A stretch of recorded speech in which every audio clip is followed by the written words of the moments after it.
Gempa berkekuatan magnitudo 5,6 yang terjadi di daerah Cianjur, Jawa Barat terasa hingga ibu kota Jakarta, terutama bagi para pekerja di gedung tinggi.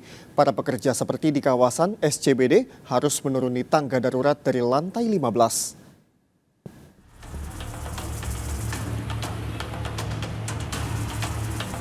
Gempa dengan kekuatan magnitudo 5,6 yang terjadi di Cianjur, Jawa Barat ini terasa hingga Jakarta. Getaran semakin terasa oleh para pekerja di ibu kota yang berada di gedung tinggi. Ratusan pekerja swasta di kawasan pusat bisnis SCBD mengevakuasi diri keluar gedung.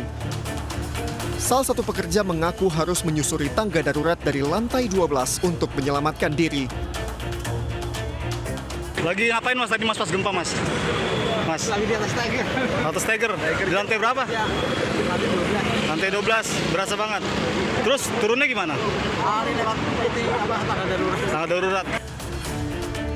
Ratusan pegawai di iNews Tower, Jakarta Pusat juga mengevakuasi diri ke titik aman saat gempa 5,6 magnitudo mengguncang. Para pegawai mengaku guncangan terasa cukup kuat terlebih di lantai atas.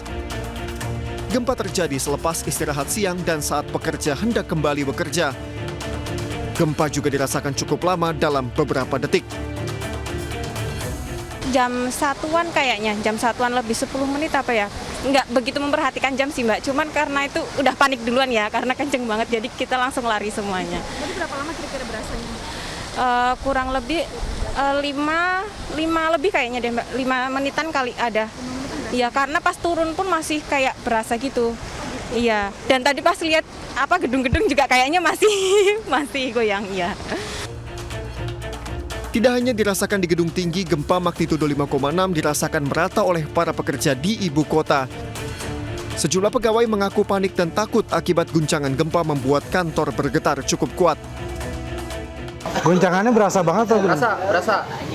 Guncangannya, terus jendela-jendela, pintu pada goyang juga. Goyang. Panik ya Bang? Lumayan sih, soalnya teman-teman juga pada lari kan, turun ke bawah. Jadi kita turun semua tuh. Meski gempa dirasakan kuat, proses evakuasi berjalan sesuai prosedur tanpa kepanikan. Para pegawai yang bekerja di kantor bertingkat memang perlu mengetahui prosedur evakuasi dalam kondisi darurat agar tidak terjadi kepanikan. Pasalnya, kepanikan justru dapat membuat hal semakin buruk. Dari Jakarta, tim liputan iNews melaporkan.